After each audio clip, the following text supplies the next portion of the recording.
Well, I would like to welcome you to the second part or the continuation of e-assessment or online assessment. On this part, basically we are going to check on the basic settings as you can see on my screen, and we are going actually to do it in a practical sense.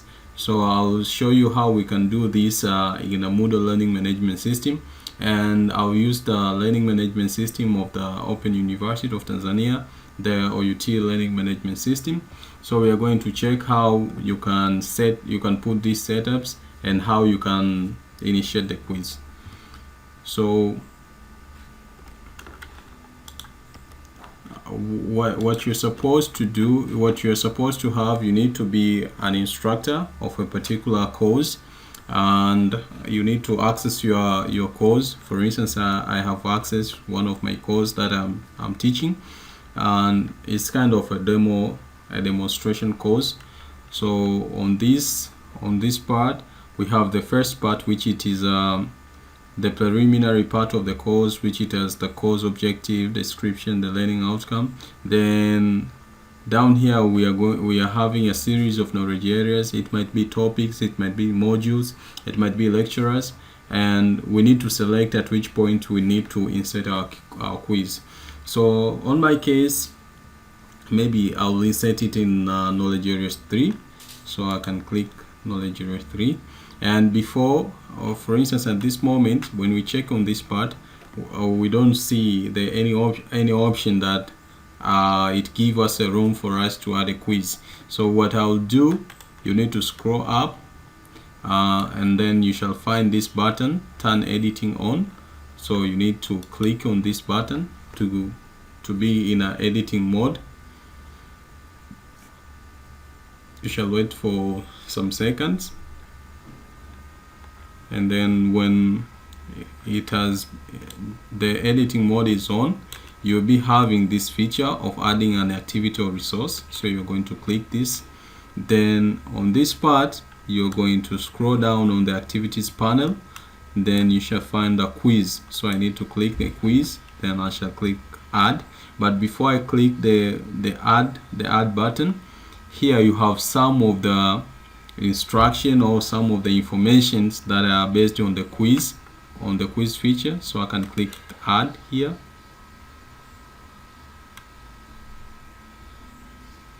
Then this is the window, the screen that it gives me the capability to do some editing or to do the basic settings of this quiz.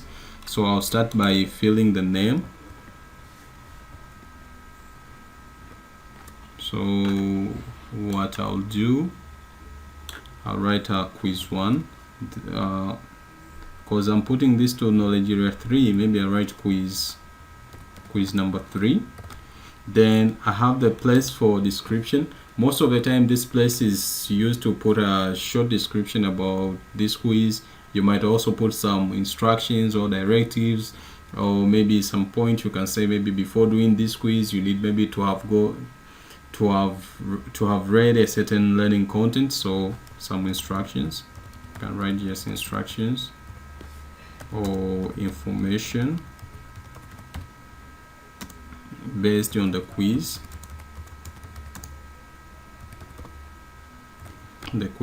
Then you can decide if you want this information to be displayed on the course page, or you want them to be displayed when somebody opened the quiz.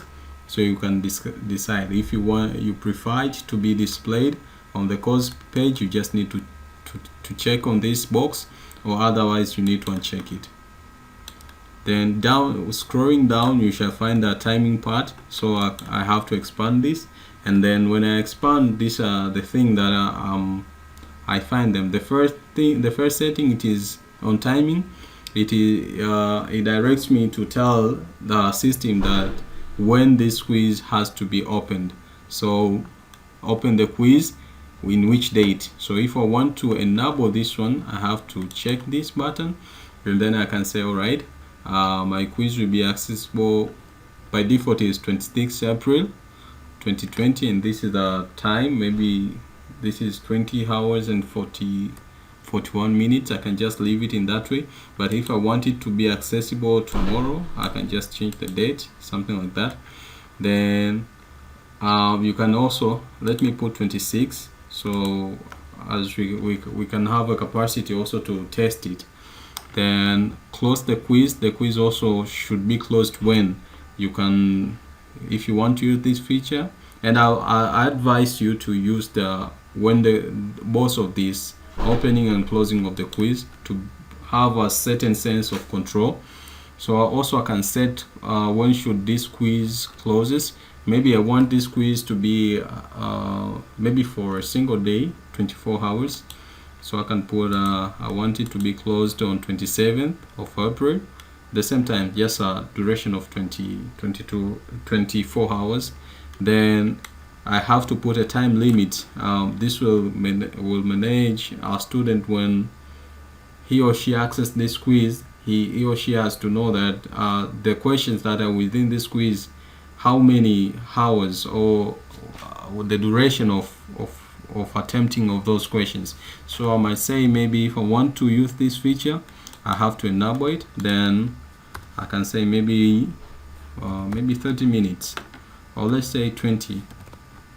While setting the timing, especially on the time limit, you need also to adhere the weight of the question that you're going to insert on your quiz. If the questions they need a lot of thinking, you might think about adjusting the time. But if most of the question the number of question will be smaller and it does not demand a huge time of thinking, you might also check the duration and do the comparison of the two. Then you can decide.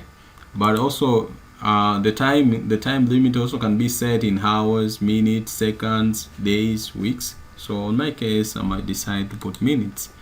Then we have the other setting on timing, when time expires. So when the time that you have provided in the time limit, when this time expires, what should be expected? The first thing is say that attempts must be submitted before time expires, or they are not counted. The second option, open attempts are submitted automatically. There is a grace period when open attempts can be submitted, but no more question answered. Attempts must be submitted before time expires. So you can select which one is the best on your side. This grace period, it means that it will provide a certain period for the student to accomplish the question that he or she has opened, but no more question will be opened, will be answered. So if the student opened the first question and he or she left it, goes to the second question and attempt the second and third and fourth questions, and the time expires, you can provide a grace period for that student to get back and perform the first question, but other question, maybe from question number 7 and 8, won't be opened. So you can also opt for this. But attempts must be submitted before time expires, or they are not counted, or maybe open attempts are submitted automatically. You can just see. But the final part on timing, it is the use of submission grade. So basically, you won't be able to use the grace period setting unless you select there is a grace period when open attempts can be submitted. So if you select this option of grace period, this the submission grace period will also open, will be activated, and either you can enable or you can disable. But for my case, I'll select open attempts are submitted automatically. So if the student the number of questions are 10 and the student maybe attempts 8 questions, those which are open, they'll be submitted automatically. So regardless of the student click submit or whatever, I'll get the copy of the answers automatically. Then so that is over on the timing. Then we have the grading part. You just need to expand it. Then at most of the time, because we don't have categories to our grading, so grade category, it remain uncategorized. Then you need to set a grade to pass. For instance, if we have 0 to 100, So you can say maybe for a student to be counted that he or she has passed this quiz, maybe he or she has to score maybe 80%. Then you can check on attempts allowed. So this actually to count how much the rooms that the student will be provided for him or her to attempt or to re-attempt the quiz. By default it is unlimited. So, but you can also set, maybe you want, maybe for instance, if the student attempts on the first time, is that enough? For instance, if the student, you have set a pass mark of 80, and then the student attempts for the first time and scores maybe 70, do you need to provide a room for this student to get back and reattempt, or that is meaning that that student has failed? So you can also check on that, but let me put maybe twice. Then on the grading method, due to the fact that I have given the student the 2 chances to attempt the quiz, that for instance if he attempts the first time and he fails, and the second time he passes, or the first time maybe the student has scored 70, then the second time the student has scored 60, so I can decide which grade to take between the two. There is this option: either you select the highest grade by default, the average, it computes you to take the average of the scores of the attempt, the first attempt or last attempt. So I prefer to use the highest grade. So if the student has performed nice on the first attempt, that grade will be carried. Then the layout will determine the number of questions to be displayed in a page. So for the by default, it said that a new page will demand every question. So every question, a single question, will be displayed on a single page. So you can also decide, maybe a page might comprise of 2 questions, or maybe a page might comprise of 15 questions, or whatever. Never all the questions on one page. Also, that is you can also enable that all questions can be displayed on the same page. Though I do prefer to chunk, put a certain number of questions to be displayed in a new page, rather than putting all questions to be displayed in a single question in the single page. Sometimes it's not a very good practice, but I prefer, if you're having a set of questions, you can decide that the questions, to how this question, they can be displayed on a single page. Then you can also go for advanced, which is navigation method, how this question can be navigated. By default it's free, so somebody can be on the first question and go to the second, getting back to the first question, something like that, or sequential. I prefer to use a free navigation way of navigating on the questions. At least it provides flexibility to the student. Then we have the question behaviors, shuffle within questions. So the question, they can shuffle. For instance, the same question, I can see it as the first question. The first student can see question number 1 at the first question, but the other student can see the same question, question number 1 on his or her side can be question number 3. So I prefer this. And default feedback, a student will be provided the feedback or upon completion of any question. Then review options, I prefer we just leave them as they are. This actually, they provide a feature of the student while the student is attempting a question, the way that the student can get a feedback, and it has been chunked in the sense that the feedback can be provided in 4 episodes. We have during the attempt, immediately after the attempt, later while the quiz is still open, or after the quiz is closed. I prefer to leave it in the default way. Let this part not waste a lot of your time. Then we can check on the appearance. I'll show you the user's picture. If somebody has not put a picture on the site, just leave it in that way. Decimal places in grades. By default it is on 2 decimal places. You can either define maybe to 3 or up to 5 decimal places. Then we can check on extra restrictions on attempts. This also is a very critical part, which actually is a bit of security part. You can put a password for your student, for them to access maybe this quiz. Maybe they're required to have a password. You can write maybe a stream. For instance, on my case, I write 1 2 3 4 5 6. Then require network address. For instance, you are setting maybe you can also restrict this quiz maybe is conducted on campus, so you can also restrict they need to be connected to a university website, a university network, with which you can just leave it in blank, so student they can perform the quiz wherever they are. So also, if you want to recheck on the password, you can just click on this magnifier icon, and then it will be decrypted, and then you can see the password. And also, if you find that at some point you need more details on a certain part of the setting, there is this question mark icon. You can just click on it, and then the dialog, which it has more details, will open, and then you can also see much details. Then we have enforced delay between first and second attempt. You can also put some delays, and to remove a certain sort of flexibility. So you can put a delay between the first and second attempt. Maybe if somebody has attempted the first attempt, maybe after completion of first attempt, you can put a time lapse.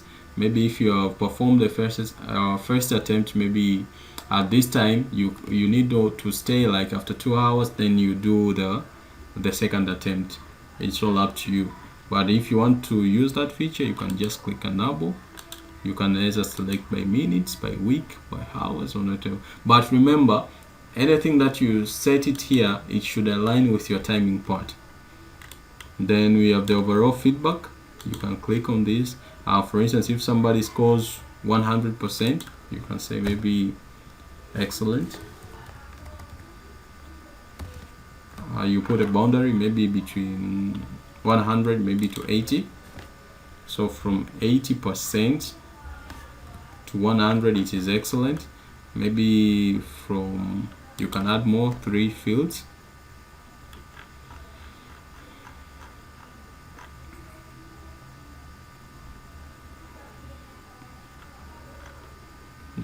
Then let's say from 80 maybe to 60. Maybe I can say this, maybe this is better. Maybe from 60 maybe to 40. I can say maybe this is good. Remember to put the percentage sign.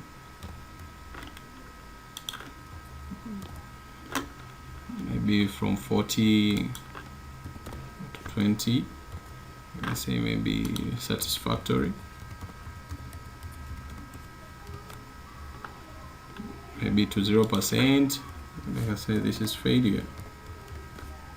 Okay, so these are some sort of feedback that the student will receive after attaining a certain score. Then we have common module setting, availability. The quiz should be available on course page, or you can also hide. You can set an ID number, and also you can click on this part to see actually setting an ID number provide a way of identifying the activity or resource for purpose such as grade and calculation or whatever. So I put my ID as quiz underscore 3. These are settings for groups and whatever. If you're having the groups in your course, you can put these settings. Then you have the restrict access, so you can put some restriction for a student to access this quiz. So you can put a restriction based on activity completion, date, grade, user profile, restriction set. Maybe let me put a based on date. Student must mark the following, so it should be accessed based on this date. You can also add another restrictions. Then you have activity completion. This actually it will check the set of requirements that are needed for the student to have accomplished this quiz.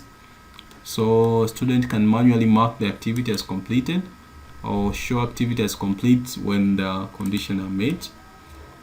So we can set some conditions. Maybe it will require a student to view this. Student must receive a grade to complete this activity. So I can check this. Then I can click require passing grade. So I can also put you can put also the expectation of completion of this quiz. Maybe we can expect by 27 this quiz will be done. So I'll save and display.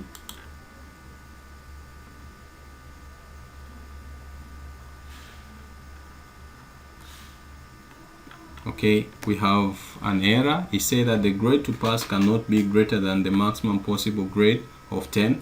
All right. Why it has given us this this grade? Basically, what is done within the Moodle learning management system, you take for instance, the maximum of 10, it means that is 100%. So you take 10 times 10. So if I want the grade to pass to be 80%, it has to be 8. So 8 is referred to 80%. In Moodle, what actually it computes is an individual number times 10. You get the total percent, the final grade. So if I could say that I need a pass mark to be 50, if it is 50, I have to write just 5. It will take 5 times 10 to get 50. And if I want the pass grade to be 100, I have to fill this part with 10. So let's take it to 60. Yeah, 6. So then I have to save this.